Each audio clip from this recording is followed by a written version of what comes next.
What's going on, people? You know who it is, your boy 2x96, guys. So I just got done with the trading block here, and also I made a signing offer to a depth defenseman, Paul Ranger, 79 overall, 28 years old. He's primed out pretty much, but he definitely can add a lot of help to our defense.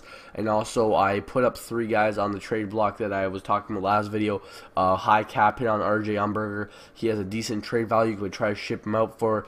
What I was looking for was I'll show you guys what my wants were. I kind of wanted to get some forwards, some second line forwards that are between the ages of 20 to 28. That's what I'm kind of looking at. As also some third line forwards who can help out, take over for these guys that I put on the block.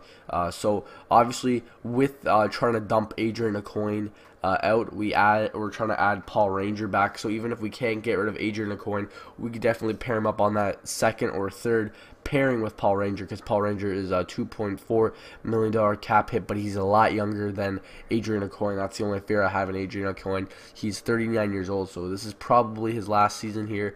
So, RJ Umberger has a 4.65-year cap hit, so it'd be nice to get RJ Umberger out with that huge contract, free some room up, and hopefully get the job done, as well as Vinny Prospel. He's kind of old, 37 years old, 1 year left on his contract, most likely going to retire at the end of the season.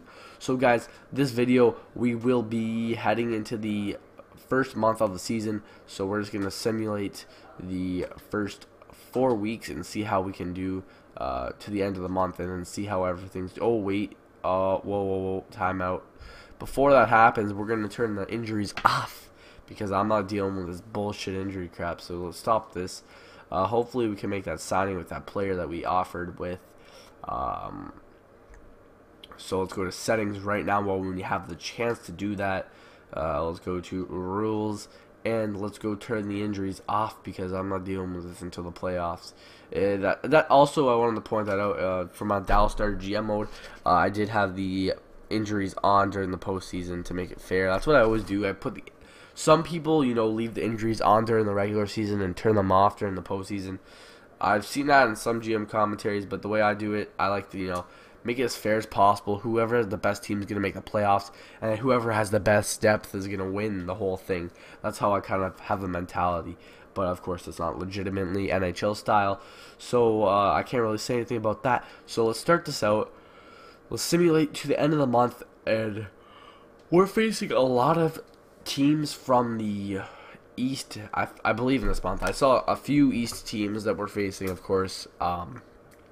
So hopefully on that first line after this preseason was done, hey, it's your boss. I wanted to take a long-term approach to the success of the franchise.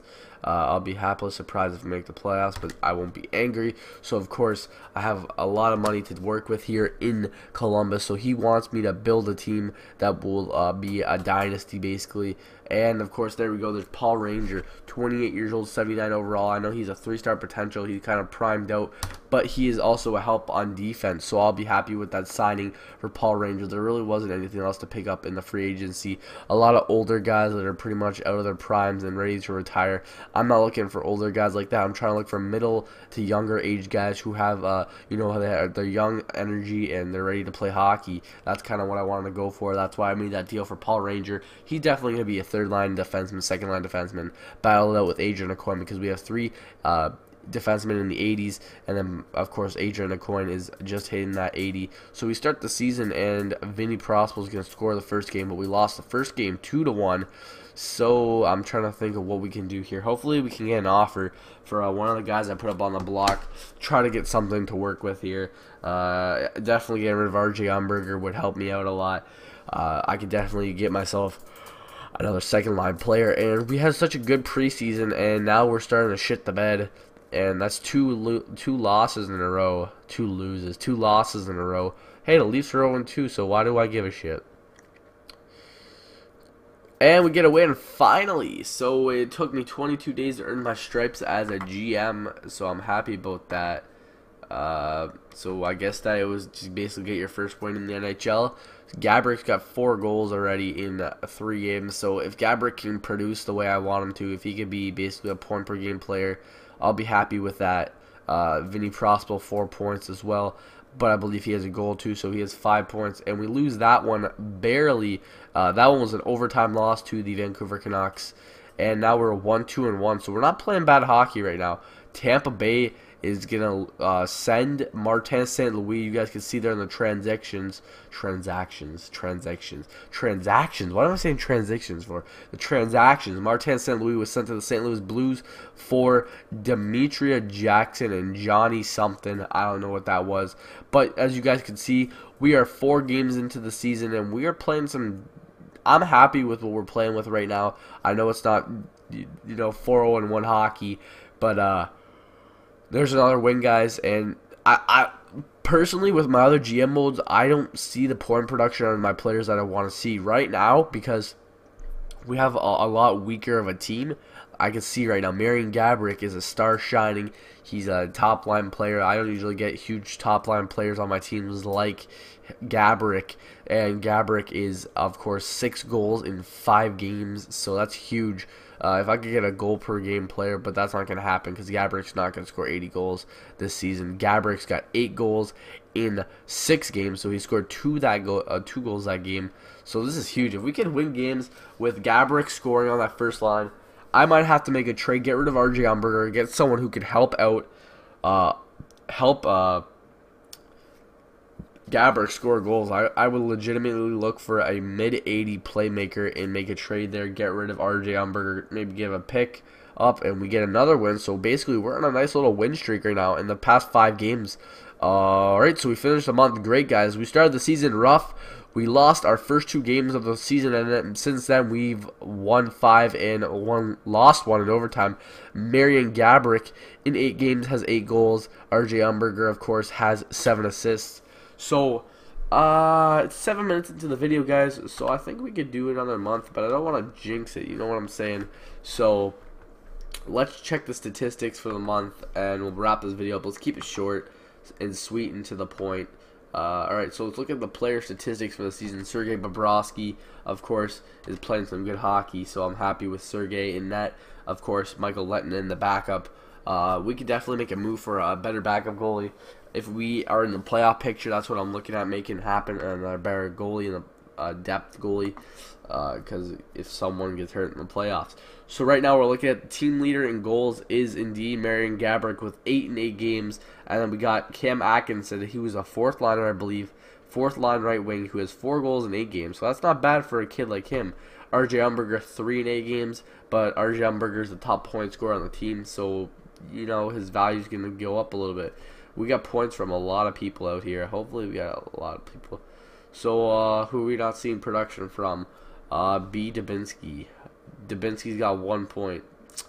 So maybe that's possible talk to trade.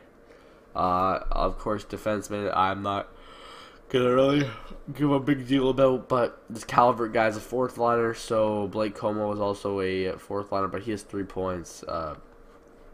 It doesn't matter about the goals. Let's look at the points now. Oh shit, I just went to penalty minutes. I don't want to see who has the most penalty minutes. I want to see who has the most points. So RJ Umberger is leading the team, 10 points. So hopefully we can get RJ Umberger. He's a decent playmaker, so maybe we could slide RJ Umberger up to that first line slot to play along with Gaborik and Anisimov. But Anisimov isn't playing that well. He played a really good preseason, so I'm kind of confused as to why this is happening. But Vinny Prospel's on that second line, I believe. 7 points on the second line in 8 games. I'm not too shabby. I got to say, that's pretty good. Cam Atkinson, of course, 6 goals. He's a nice young player, progressing. Nick Foligno, all right. I'm happy. Basically, anyone who's below the Anisimov cut of 4 points, I'm not extremely crazy about. So, of course, defensemen can lay off the hook because I'm not looking for defensemen who can score, really. So, Blake Como, only 3 assists, but Blake Como's a 3rd, 4th line player, so I can give him that. Ryan Johansson's 3rd line center, so I'm not going to give a big deal about that. But one of the big deals is Brandon Dubinsky. He's 83 overall, so he should be producing. Pretty much besides that, we're looking good there. Let's go to the goals and see how Sergei Bobrovsky and Michael Lehtinen are doing in that here. because we're running on the 10-minute mark and I'm rambling. All right, so Sergei Bobrovsky, good job out there. 2.27 goals against. Michael Lettinen has only played one game tonight. He got a win, so Sergei's 4-2, and Lettinen is 1-0. So let's see, save percentage wise, they're pretty much, that's a lot actually. That's a pretty big difference. 93.36 and 93.75. That's a pretty big difference. But then again, Michael Lettinen has only played one game and he's only allowed 2 goals. So I mean, what can you do about it, guys? So that's a wrap, guys. So I'm gonna try to get rid of RJ Umberger, get a playmaker. Not now. I think maybe in a couple months if we're lacking some offense. Trade Dubinsky or him away. So guys, I'd like to thank you for watching. GM Mr. Twix96, Columbus Blue Jackets GM. Thanks for watching, guys. I'm out.